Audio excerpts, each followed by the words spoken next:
ఎందుకంటే ఆవిడ బట్టలు లేకుండా పూర్తి బట్టలు లేకుండా వచ్చింది మామూలుగా. వచ్చినప్పుడు నేను బెడ్షీట్ ఇచ్చి ఆవిడకి ఇచ్చేసిన తర్వాత కిందకు వచ్చాను. కిందకు వచ్చి కర్ర పట్టుకొని వచ్చి మా పిల్లలు చంపేస్తున్నారు, కాపాడండి కాపాడండి అన్నది. కాపాడండి వాళ్ళ హస్బెండ్ లేరు కదా, యాక్చువల్లీ వాళ్ళ హస్బెండ్ ఉంటే ఏమైంది, వాళ్ళ హస్బెండ్ ఉన్నారని కూడా తెలియదు, నాకు లేరని తెలియదు. యాక్చువల్లీ క్యాంప్ వెళ్ళారు, వాళ్ళ అత్తగారు ఇవ్వలేదు. ఆ తర్వాత నేను వచ్చిన తర్వాత ఆ కర్ర పట్టుకొని వెళ్ళేటప్పటికి ఆ డోర్ క్లోజ్ చేసి ఉంది.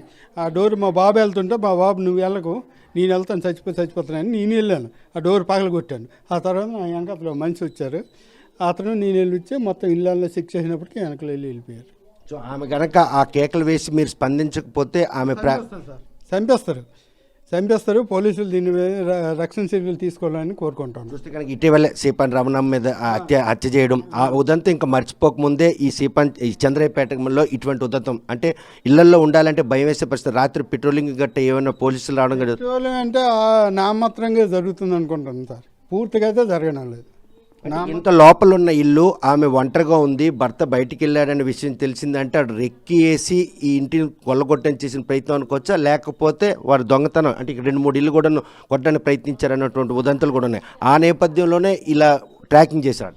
అది తెలియడం లేదు సార్, అది తెలియడం లేదు. కానీ మొత్తానికైతే ఆమె ఎక్కువ పెతికట్టిస్తే ఆమెను చంపేస్తారు. అది